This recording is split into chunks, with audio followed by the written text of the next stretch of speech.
गीता अध्ययन के इस सेशन में आप सभी का बहुत बहुत स्वागत। जहां हम राणा सर के साथ छठे अध्याय की चर्चा पर हैं।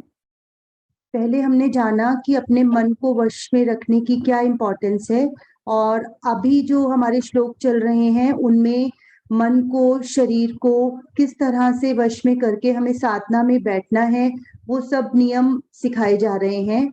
आज के श्लोक में भी कुछ और नियमों की बात की गई है। बहुत सिंपल श्लोक हैं, लेकिन समझने जरूरी हैं, क्योंकि किस प्रकार से योगाभ्यास में बैठना है और कैसे मेडिटेशन करना है, वो सब चीजें इसमें बताई गई हैं। सर से निवेदन कि आज का श्लोक नंबर 16 है छठे अध्याय का। उस श्लोक को शुरू करेंगे हम। सर को बहुत बहुत प्रणाम। सभी को बहुत बहुत प्रणाम। शशि बहन जी, तो आप करेंगे? हाँ जी, मैं बोल देती। 16 और 17 इकट्ठा कर देना। ठीक है सर। गुरुर्ब्रह्मा गुरुर्विष्णु गुरुर्देवो महेश्वर, गुरुर्साक्षात् परब्रह्म तस्मै श्री गुरुवे नमः। तस्मै श्री गुरुवे नमः। छठे अध्याय का 16वां श्लोक। नात्यश्नतस्तु योगोस्ति न चैकान्त मनश्नतः, न चाति स्वप्नशीलस्य जाग्रतो नैव चार्जुन। युक्ताहार विहारस्य युक्तचेष्टस्य कर्मसु युक्त स्वप्ना स्वप्नावबोधस्य योगो भवति दुःखः। अगर कुछ गलती होगी तो क्षमा करना सर। नहीं, बिल्कुल ठीक है। तो इस श्लोक में, इन श्लोकों में जो पहला श्लोक है उसमें कहा कि हे अर्जुन, यह योग ना तो अधिक खाने वाले का और ना बिल्कुल ना खाने वाले का, तथा ना अधिक सोने वाले का और ना बिल्कुल ना सोने वाले का ही सिद्ध होता है। फिर दूसरे श्लोक में कहा कि दुखों का नाश करने वाला योग तो यथा योग्य आहार और विहार करने वाले का, कर्मों में यथा योग्य चेष्टा करने वाले का तथा यथा योग्य सोने और जागने वाले का ही सिद्ध होता है।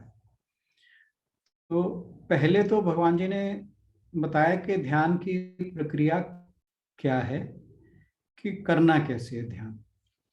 अब वो यहाँ पे डूज एंड डोंट्स बता रहे हैं कि क्या करना है, क्या नहीं करना है ध्यान के वक्त। तो दरअसल होता क्या है, जब हम मेडिटेशन में बैठते हैं तो कई बार लगता है कि हमारी मेडिटेशन ठीक नहीं हो रही। तो उसमें फिर हम कोशिश ये करते हैं कि शरीर को किसी तरह अगर हम कष्ट दें, कुछ शरीर के दिनचर्या के साथ कुछ चेंज करें, उसमें कुछ ज़्यादा उसको साधने की कोशिश करें, तो हम शरीर को कष्ट देना शुरू कर देते हैं। कष्ट कैसे? कि जैसे देखते हैं कि भाई कहीं ऐसा तो नहीं है कि भाई कम खाएं, तो उससे, कम खाने से, भूखा रखने से या नींद ना लेने से क्या हमारा ध्यान ज़्यादा अच्छा लगेगा? तो भगवान यहाँ कहते हैं कि जो अपने शरीर को भोजन और नींद से वंचित रखता है उसके लिए ध्यान आसान नहीं है, क्योंकि ऐसे व्यक्ति का ध्यान सिद्ध नहीं होगा। क्योंकि सपोज अगर हम ज़्यादा देर या ज़्यादा दिन तक भोजन नहीं करते या नींद नहीं लेते या सोते नहीं हैं, तो मान लो ध्यान के लिए बैठे, तो ध्यान कहाँ जाएगा? क्योंकि जब पेट भूखा होगा तो सबसे पहले जब हम ध्यान में बैठेंगे तो सबसे पहले मन हमारा भूख की तरफ जाएगा, खाने की तरफ जाएगा, बजाय आत्म तत्व की ओर लगने के।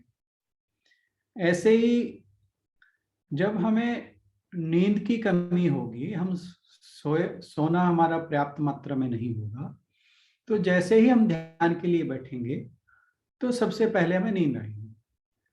तो ये जो कठिनाइयां हैं, भूखा रहना, उनिंदा रहना, तो ये ध्यान में बाधा बनती है, ना कि सहायक होती है। और ऐसे ही जो नए नए आध्यात्मिक पथ पर लोग चलते हैं, तो वो अति उत्साह में भी कुछ ऐसा करने की कोशिश करते हैं कि भाई, क्योंकि अब जैसे हम डिस्कस करते हैं रोज कि मैं शरीर नहीं हूं, मैं केवल आत्मा हूं। तो वे सोचते हैं कि भाई शरीर का ध्यान देने की कोई जरूरत नहीं है, सिर्फ अपने आत्म तत्व पे ही केंद्रित करो अपने आप को, और शरीर के ऊपर कोई ध्यान देने की जरूरत नहीं है। ये सच है कि हम शरीर नहीं हैं, परंतु जब तक हम जीवित हैं, शरीर का ध्यान रखना हमारा कर्तव्य है, इसे रोग मुक्त रखना हमारा कर्तव्य है। तो इसकी देखभाल करना भी जरूरी है, क्योंकि चरक संहिता में कहा गया है कि शरीर धार्मिक कर्मों को करने का एक वाहन है। ये हमारे लिए एक व्हीकल है जिससे हम स्पिरिचुअली ग्रो कर सकते हैं। इस व्हीकल के बिना ये संभव नहीं है। तो शरीर का ध्यान रखना बहुत जरूरी है, क्योंकि अगर शरीर में कोई रोग है या शरीर अस्वस्थ है, तो आध्यात्मिक कार्यों में बाधा अवश्य आएगी। और फिर ये तो एक एक्सट्रीम हुआ, अति जिसे हम कहते हैं। दूसरी अति क्या है कि ज्यादा खाना या ज्यादा सोना। अब अगर हमने ज्यादा खाया हुआ है तो पेट के अंदर बहुत तरह की दिक्कतें होती हैं, गैस बनती है, दर्द रहेगा, और तरह तरह की व्याधियां रहेंगी। और ध्यान में हम बैठेंगे तो ध्यान की तरफ हम उस पर केंद्रित नहीं हो पाएंगे। ध्यान हमारा, मन हमारा, जो हमें ज्यादा खाने से दिक्कत हो रही है शरीर को, उस तरफ बार बार जाएगा। तो ध्यान हमारा निर्विघ्न नहीं रहेगा। इसी प्रकार ज्यादा सोने से क्या होगा कि हमें आलस्य घेरेगा। आलस्य घेरेगा तो हम जो हमारी दैनिक जीवन के कार्य हैं उनमें भी हमें उनकी क्षमता भी घटेगी। ध्यान में बैठेंगे तो वहां भी आलस आएगा। तो ये दोनों अतियां भगवान जी कह रहे हैं कि इनके वर्जित करना चाहिए। ये ठीक नहीं है, क्योंकि ज्यादा खाने से भी समस्या रहती है, ज्यादा सोने से भी समस्या रहती है, भूखा रहने से भी समस्या है, और ना सोने से भी समस्या है। तो शरीर के साथ संयम से व्यवहार करना जो है वो ज्यादा जरूरी है। हमें एक बैलेंस और संतुलन बना के चलने की जरूरत है कि ना अधिक खाना है और ना ही कम खाना है, ऐसे ही ना ज्यादा सोना है ना ही अधिक सोना है। शंकराचार्य जी खाने के बारे में कहते हैं कि हमारे पेट का जो उसके पेट को 4 भागों में बांट दो। तो उसमें 2 भाग जो है भोजन के होने चाहिए, 1 भाग पानी का और 1 वायु के आने जाने का। तो मतलब एक भाग खाली रहना चाहिए। इस तरह से उन्होंने नियम बताया है। तो इस तरह से हमें अपने खान पान में संतुलन रखना बहुत जरूरी है। तो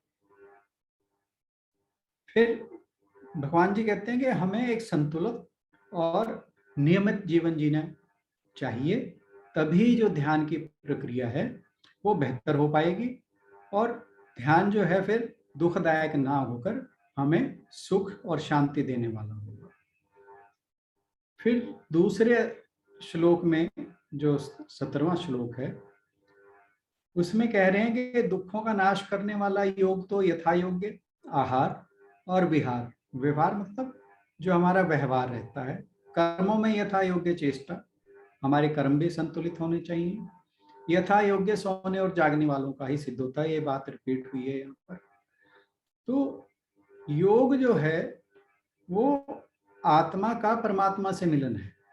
योग का मतलब यही था, मिलन को ही बोलते हैं योग, जो हम शाब्दिक अर्थ है उसका। तो जिस योग की हम यहाँ बात कर रहे हैं वो आत्मा का परमात्मा के साथ मिलन है। और योग से उल्टा भोग है। जब हम सांसारिक विषयों में संलग्न होते हैं, उसमें हमारी इंद्रियां रमण करती हैं, तो वो भोग है। भोग में शरीर जो है वो जो प्रकृति के नियम हैं उनका उल्लंघन करता है, क्योंकि प्रकृति हर चीज के लिए बैलेंस करने के लिए कहती है। और शरीर में फिर रोग होने लगते हैं, क्योंकि जब हम ज्यादा भोगों में लगेंगे तो शरीर की कार्यप्रणाली पर उसका असर पड़ेगा और शरीर रोगग्रस्त होगा तो योग में बाधा आएगी।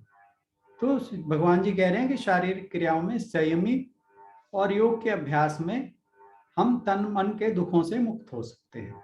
तो इसी प्रकार जैसे यहाँ पे कर्मों की बात आई है, आजकल अगर हम अपने जीवन को देखें तो बहुत ज्यादा एक्टिविटी नहीं, शारीरिक गतिविधियां बहुत कम हो गई हैं, मानसिक ज्यादा हैं। जो भी हमारा कोई भी जॉब है उसमें मेंटल स्ट्रेस ज्यादा रहती है, शरीर के ऊपर उसकी निष्क्रियता ही बनी रहती है।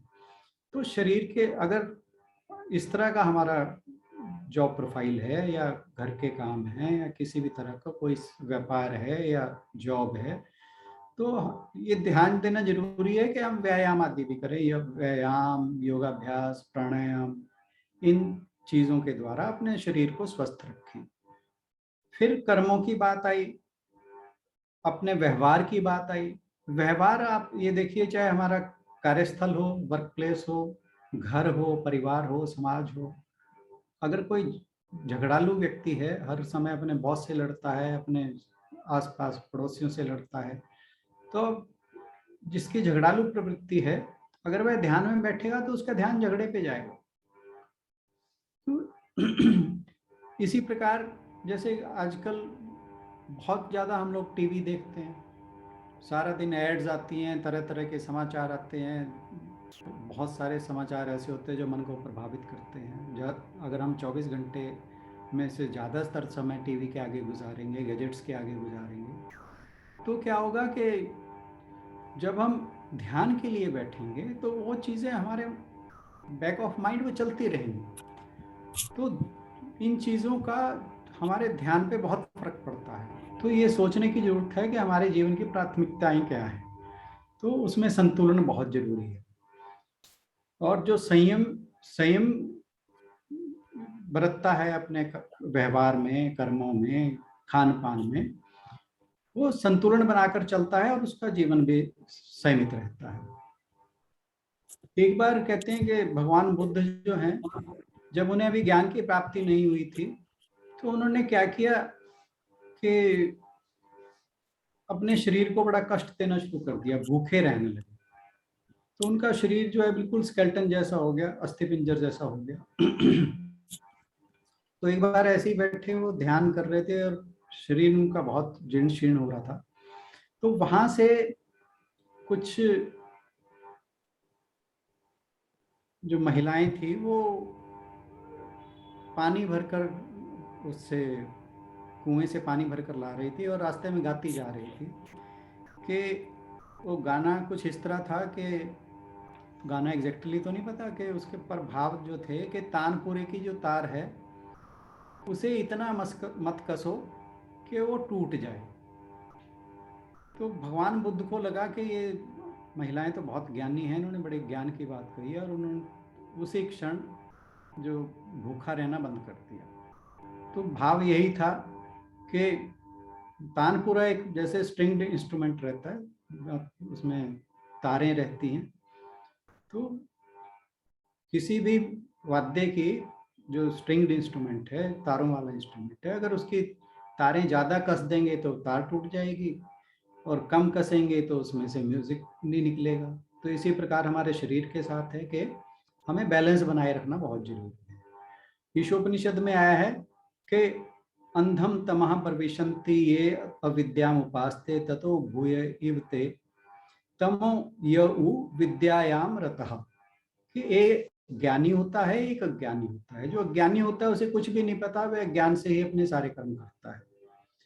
उसे पता नहीं कर्म क्या है, शुभ कर्म क्या है, अशुभ क्या है, अकर्म क्या है, उसे जो भी दिखता है बस वही करता है और उसी में ही अपना मस्त रहता है।